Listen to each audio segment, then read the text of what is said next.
One of my favorite New Year's quotes of all time is the one that goes, "If you're brave enough to say goodbye, life will reward you with a new hello." And what I want to help you say hello to this year is more space, more energy, more money, and more peace of mind. So that's why in today's video, I've put together a list of 26 things to declutter in 2026. And as always, I'm going to take you along with me as I get rid of the stuff on this list as well. And along the way, I'll also be sharing some of my favorite tips, hacks, mindset shifts, and quotes to make letting go of clutter faster and easier for you in the year ahead. Hi there, friend, and welcome back to my channel. My name is Marissa, and this is A to Zen Life, where I share all of the best tips and ideas to help you simplify your way to a happier, richer, and better life. So if that sounds like something you're interested in, be sure and give this video a like and hit the subscribe button if you haven't already, so that you don't miss out on any of the helpful videos I share here each week on topics such as decluttering, minimalism, and saving money. But before we dive in, I would love it if you would drop me a comment or an emoji down below to let me know what big goals you are setting for yourself or your home in 2026, or if you have any specific videos you'd like me to make, because I'm still in the process of planning my content calendar for the year ahead, and I'd love to hear what I can do to help you make 2026 your best year ever. I'm really looking forward to reading all of your comments and ideas. Now let's dive into this list, starting with number 1, which is dun dun dun, the dreaded UFO.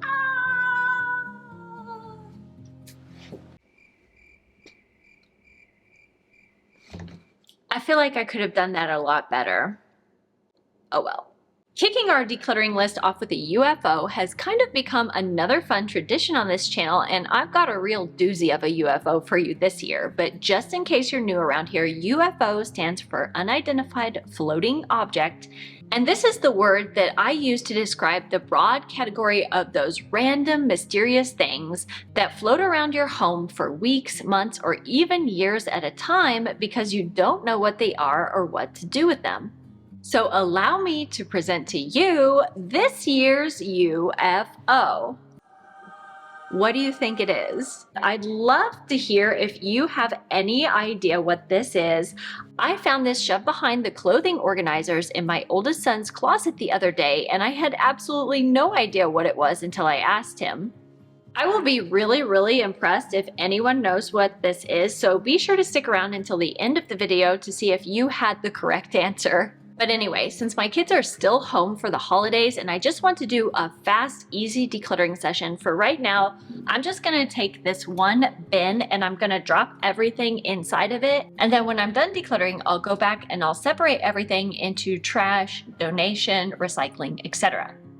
The next item on this list is calendars. And nowadays, as a minimalist, calendars are something that I actually choose not to own. Even though there are a lot of calendars out there that are super cute, I found that in practice, I just prefer to use the calendar on my phone instead of having to have a physical calendar on my wall. But then every year without fail, I always end up getting calendars in the mail from local realtors who want to advertise for their businesses.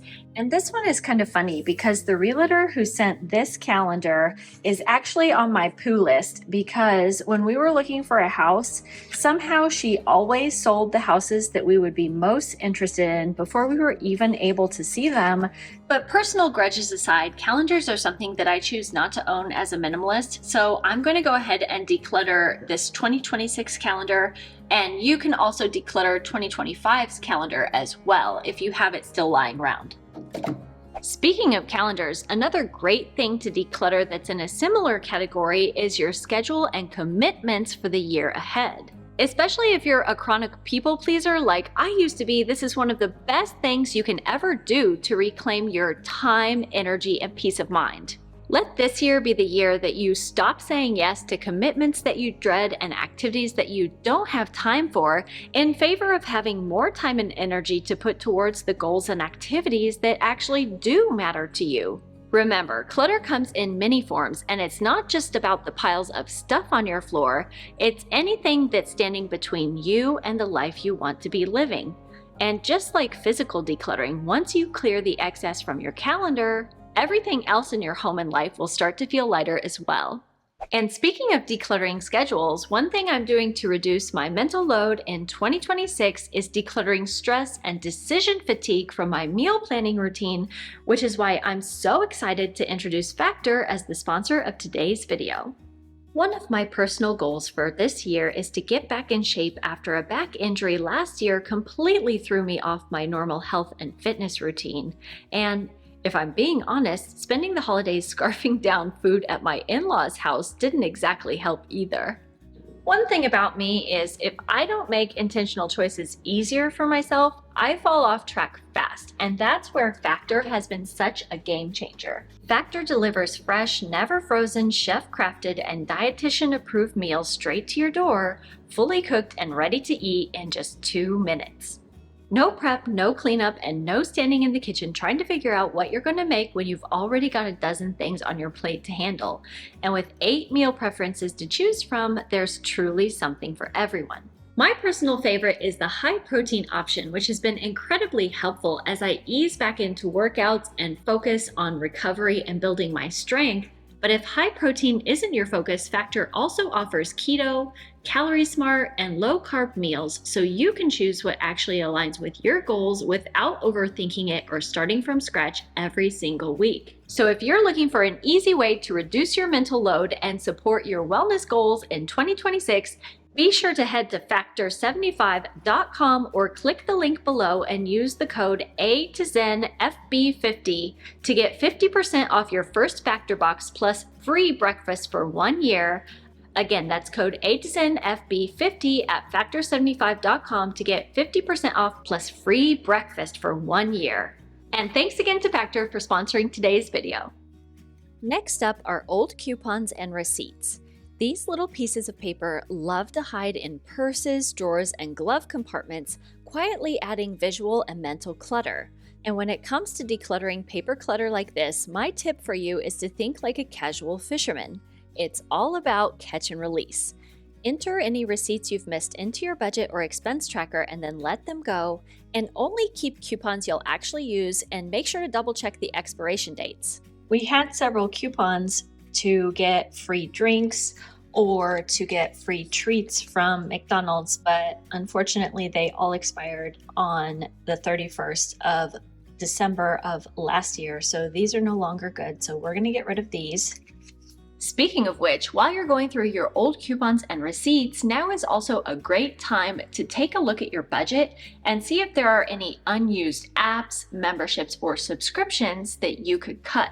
Take a look at your spending and think back over the past year, and if you have gym memberships that went unused, streaming services that you haven't been watching, or paid apps that you haven't touched in months, definitely consider canceling them, and clearing recurring financial clutter like this from your budget is a great way to give yourself back more time and money month after month in the year ahead.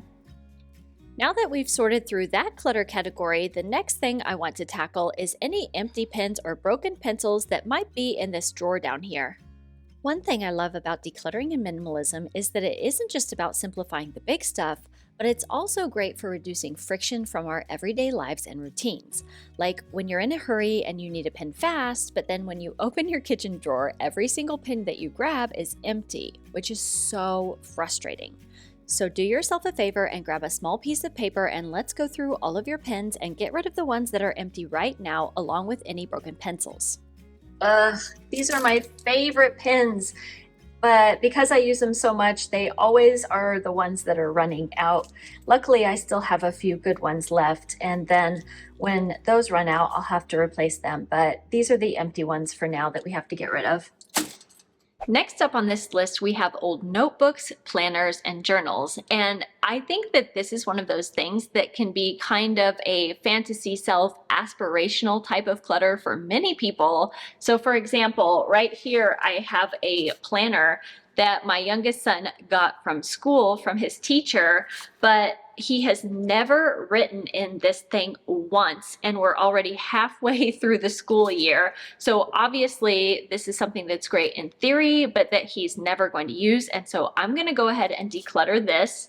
But then over here, I have my impulse buy tracker from 2025, and I plan on doing more tracking and journaling about my spending this year. So this is something that I'm going to be keeping. So just go through your stash and see what's worth keeping and what you should get rid of because either it didn't fit your lifestyle or you're not using it, or maybe it's used up and you don't need it anymore.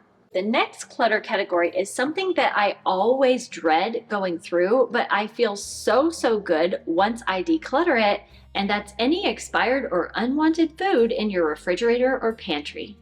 Let's take this bag of fish sticks that's been hanging out in our freezer for almost an entire year as an example. I bought this bag of fish sticks with the absolute best intentions because this is something that I loved eating when I was a kid, and I was excited to share it with my family now that we were back in the USA.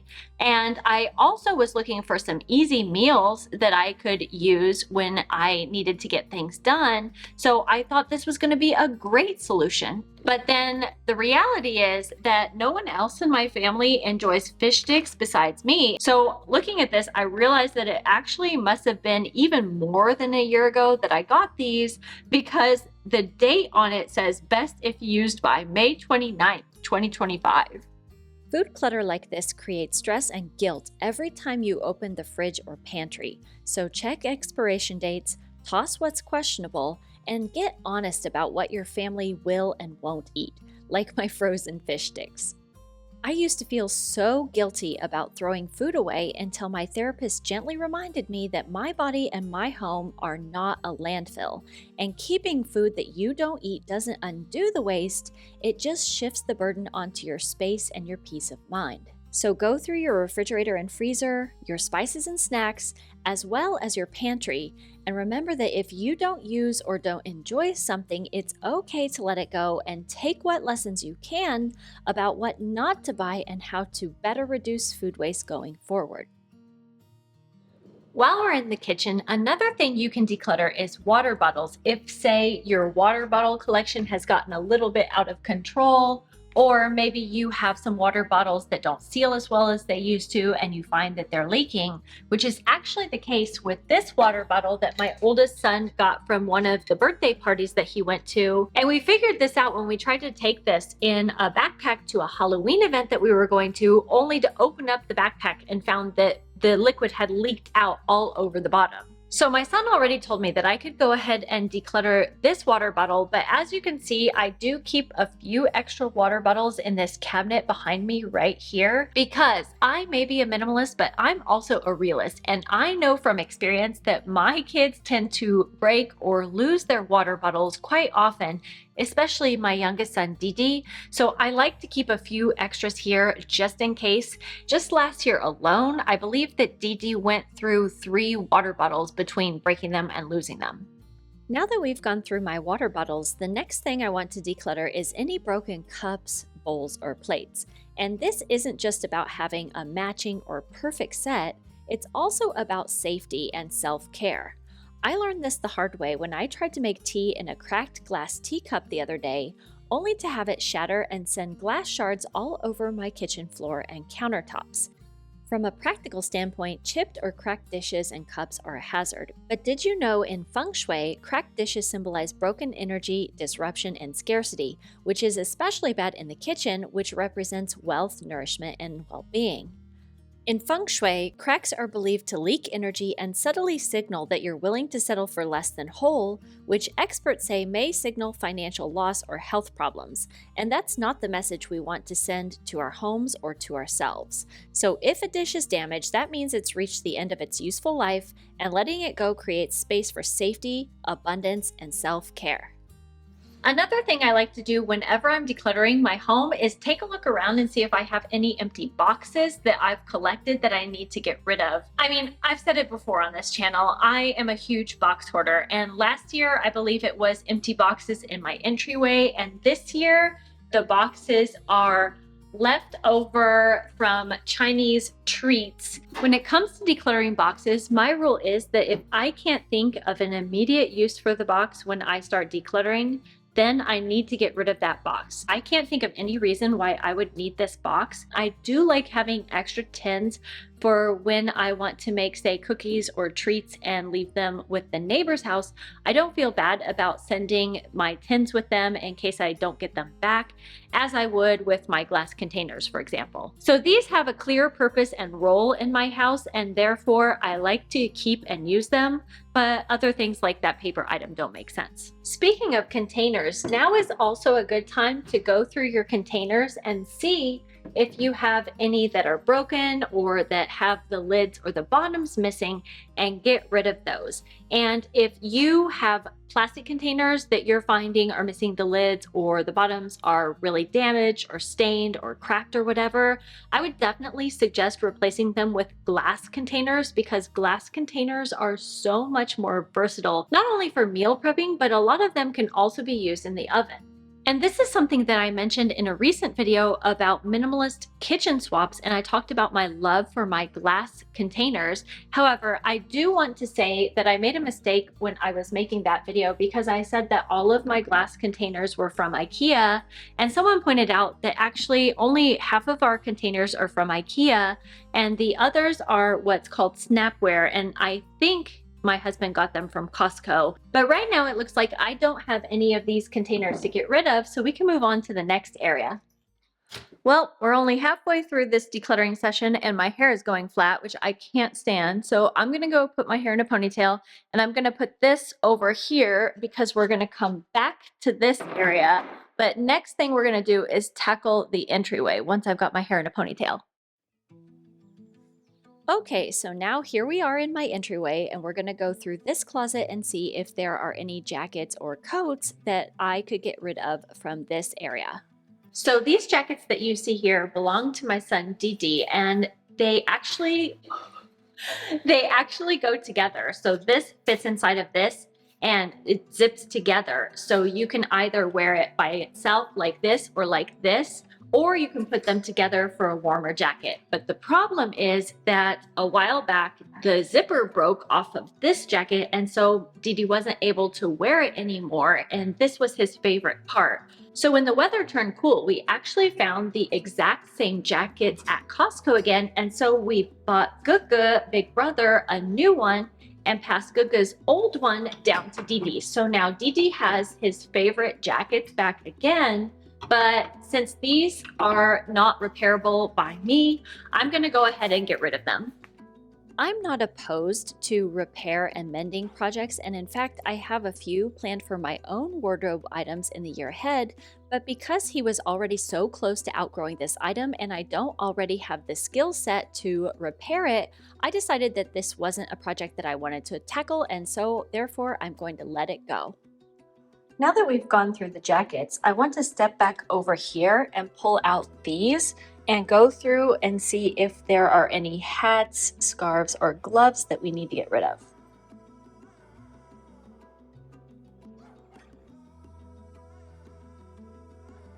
As you can see, I just found this pair of gloves, which are absolutely shredded right here around the index finger and thumb. I guess just from playing outside and whatnot, making snowmen, making snowballs, but these are obviously something that we need to get rid of. As far as the system that I use for sorting things like hats and gloves and scarves, I have two white bins, as you can see here.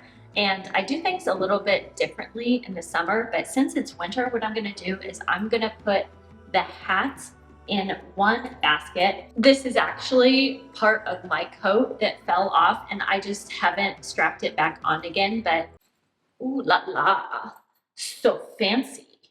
I'm just gonna put this in here for now. And then I'm gonna put the scarves and the neck warmers and all of the gloves in this bin.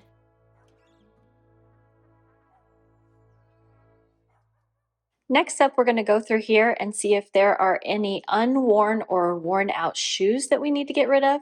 And right off the bat, I know I have a pair right here.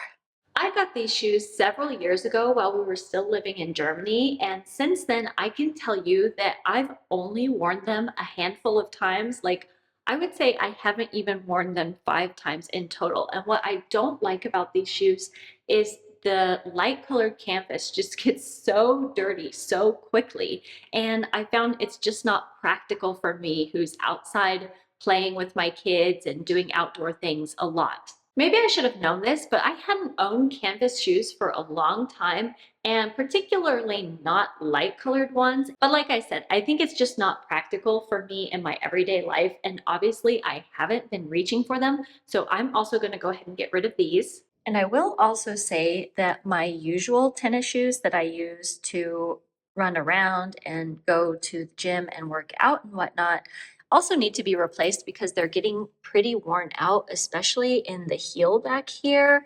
But unfortunately, I don't have a replacement yet, and I will need to wait until I get those before I toss those out. But those are going to get replaced soon. I said that I might replace those shoes in a recent video, and what I meant at that time was exactly what I just said, which is that I just haven't had time to go buy new shoes, and therefore I can't get rid of them yet. But people went nuts and were like, you need to replace your shoes. And it's just like, sometimes you just don't have time to go out and shop right away. I've got so many other things to catch up on after the holidays, and we went to Germany, and my kids need to get ready to go back to school. So sometimes you just need to give yourself a little bit of time and grace with these projects. Speaking of going nuts, I fear that a lot of you might think that I've gone nuts when it comes to decluttering this next one, which is dead plants. Why would you think that, you might be wondering, and I'll tell you why. Maybe because I've been picking up every single leaf that falls off of our fiddly fig tree, and I've been taking those leaves and putting them inside a cardboard box so that I can keep track of how many have fallen off our tree since we got it. It might sound weird, but I guess I wanted to collect the dead leaves as a way to track my tree's health.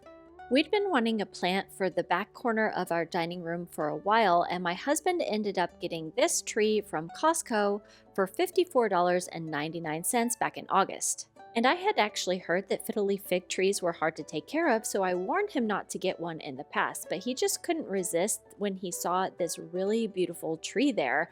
And when he brought it home, I was definitely worried about it and not sure if we could take care of it. And sure enough, since then, it's been dropping leaves like crazy. We've tried fertilizing it, we put a grow light above it, and we're not overwatering it. So at this point, I don't know what else to do. But keeping all these dead leaves definitely isn't helping me, so it's time to declutter them.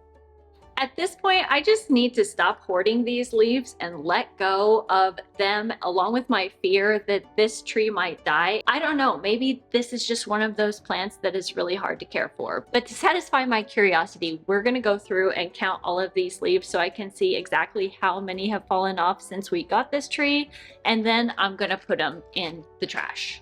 Plants are supposed to bring life and cozy vibes into your home, but dead and dying plants do the opposite and give off a feeling of neglect and decay. But keeping it around isn't going to bring it back, and it just makes you feel guilty and adds visual clutter to your space. Simplifying your home sometimes means being honest about what's working and what's not. So if a plant is dead or dying, it's okay to let it go. So feel free to get rid of your dried out poinsettias, your failed herb garden projects, and your withered succulents. And I'm going to go ahead and toss these 34 dead leaves. Number 17 is old school work and arts and crafting supplies. So this is where we keep all of our boys' backpacks and school stuff and arts and craft supplies and things like that, because it's right next to our dining room table. And that's one tip that I have for organization, which is to keep things close to where they are going to be used. So because my kids like to do their homework and do arts and crafts at the dining room table, we have their supplies for those things close at hand. I want to take this nicer box and repurpose it for storage of the markers, which we currently have inside. Oh my gosh, tight. Which we currently have inside of this round one. Now, this is something that we actually got for our realtor when we purchased our house, so it's also sentimental as well as useful. So I am going to keep this container for use for other purposes, but because I think that this just looks a little bit nicer and cuter, I'm going to now put the markers in here.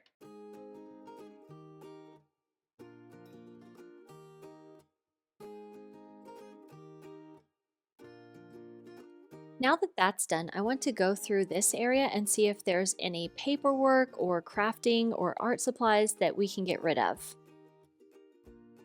crafting stuff that's gotten dry, some papers, and some broken toys and crafts things that we're going to get rid of here. Another thing that I found as I was going through this bin was this container. And so here's a good reminder to go through your sporting equipment or medical equipment and see if there's anything that you can declutter in that category, like sports that you no longer play, or perhaps medical equipment from a past injury that you no longer need. So we had brought these over from Germany thinking that perhaps we might restart kickboxing or martial arts since we've been here. But instead, we switched to other sports like swimming and tennis, and therefore we haven't needed these. And not only that, I think that they've probably outgrown these mouth guards now at this point. So I'm gonna go ahead and get rid of these. Next up, let's head into the living room and go through our book collection to see if there's anything to get rid of. Books are wonderful, and reading is one of our favorite hobbies, but unread or outgrown books can create visual noise and become glorified dust catchers. So if you've gone months or even years without finishing a book, or it no longer inspires or interests you, it might be time to pass it on to someone else. When I was asking my kids the other day if they had any books they wanted to get rid of, both of them said it was okay to get rid of this book, that they didn't really want to keep it for their memory box. They didn't have a big sentimental attachment to it, and obviously it's something they've long outgrown. So we can go ahead and get rid of this. As you can see, my Christmas tree is still up behind me, so I thought that now might also be a good time to mention to go through any gifts that you have from holidays or Christmas or past birthdays and see if there's anything that you didn't like, you haven't used, and that you might want to get rid of. And if it feels too soon to get rid of this past Christmas and holiday gifts, you can look to the Christmases and holidays and birthdays from the years prior. So for example, I got this fish puzzle for my youngest son Didi back when we were living in Germany, and I got his brother a Pokemon puzzle, which we all loved and we loved putting together. But when we finished with that puzzle and put it away and tried the fish puzzle, it was so hard. We struggled for months and months and months and could just barely get anything done with it. I think that we got the outline and a couple of fishes right around the edge, and eventually it no longer felt fun and we just gave up. Since then, it's just been sitting in the closet collecting dust, so I asked Didi if he wanted to get rid of it, and he said yes. So we're gonna pass this puzzle on to someone who either is a lot better at difficult puzzles than we are, or someone who just loves to torture themselves. So much fun. Next up, we're heading into the bathroom where I know I have a few other things to get rid of. One thing I always look for whenever I'm decluttering is anything that's broken or that I've gotten duplicates of and I don't need the previous one. So I know that in one of these drawers, I think it's this bottom drawer, I have a squeegee that obviously has broken, and I saved it specifically for this video so that I could talk about exactly this thing. We always squeegee the shower after we use it to prevent mold and mildew, but one day when I was squeegeeing the shower after I had just used it, this slipped out of my hands and broke on the floor. So I already bought a new one to replace it, but I figured I would keep this one to talk about because you'd be surprised how many people will break something or something will get worn out and then they'll get a replacement for that thing. But then for whatever reason, they just won't get rid of the old one, even if it's broken or they don't use it. So if that sounds like you, here's a gentle reminder that you don't need to keep broken or duplicate items if you're not using them, because anything can be useful, but nothing is useful if you don't actually use it. I also saw when I was doing my Project Pan video that I had some really old eyeliner and some Urban Decay stuff that's supposed to help your eyeshadow last longer, but I haven't worn eyeshadow in years, and this is completely dried out. So I'm going to go ahead and declutter these as well, and definitely check out that Project Pan video if you haven't already. It's hard to start the new year off fresh if your unmentionables are less than fresh, which is why for number 23, we're going to go through our socks and underwear bin or drawers and get rid of any socks that are mismatched or full of holes, or underwear that are stained, worn out, or uncomfortable. This might not be the most exciting category, but it makes a big difference in everyday comfort, which is one reason I actually keep a plastic bag on a hanger inside of my closet so that I can drop these items in as I find them. And that's just one of the clutter drop zones that I use to make decluttering faster and easier for myself. And I will be sure to link to a video about that up here for you, as well as down in the description box below in case you're interested in checking it out and hearing my 10 tips for decluttering fast. Next, my kids and I went through their closet together looking for any clothing that was too worn out, stained, or that they had outgrown and no longer fit. When it comes to decluttering kids' clothes, I always start with the youngest child and work my way up to the older sibling. That way, the younger sibling's closet is cleared of stuff that can be donated, given, or tossed, and there's room for hand-me-downs to be passed from the oldest, which allows me to see any missing gaps that needs to be filled in with new clothing. Along with owning fewer clothes, this decluttering system has helped me keep their wardrobe and my laundry routine highly simplified and peaceful, which saves me time, energy, and money by not having to deal with a ton of closet chaos. Before we move on to the last item, number 25 on this list is leftover clutter. And leftover clutter is a term I use to refer to clutter from previous decluttering projects that has been lingering in your closet, doorway, or trunk, but that you haven't actually been able to let go of yet and get out of your home and life. So for example, one type of leftover clutter that I've been holding on to is this rice cooker. The reason I was holding on to it was because I said I wanted to try to give it away in a buy nothing group, because I thought there might be someone out there who was electronic savvy enough that they could fix this rice cooker and then have a very nice rice cooker, because it wasn't that old. But unfortunately, nobody wanted it, even though I posted it several times. So in my area, the city actually does something called electronic recycling, and you have to schedule for your address on their route, and they will come and pick up large electronics from your driveway. So the next time they run that, I'm gonna go ahead and schedule this for electronic recycling and get it out of my home. Oh, and by the way, remember that UFO I mentioned earlier? Turns out this is something that the doctor gave us way back in Germany when my son sprained his ankle badly. And supposedly this kind of fabric is supposed to make getting tight ankle braces on and off easier and less painful for you. So there you have it. At least that's one mystery in my life that's been solved. And finally, the last item on this list of things to declutter for 2026 are your goals and resolutions from last year. Decluttering last year's goals and resolutions and putting new goals up on my vision board is one of my favorite ways to kick off a new year.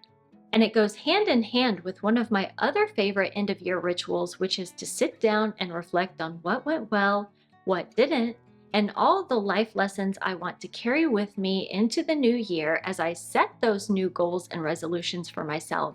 And I actually made a step-by-step guide on how you can reset your life in 7 days that you can check out here, or I'll see you next week. Until then, take care. Bye-bye.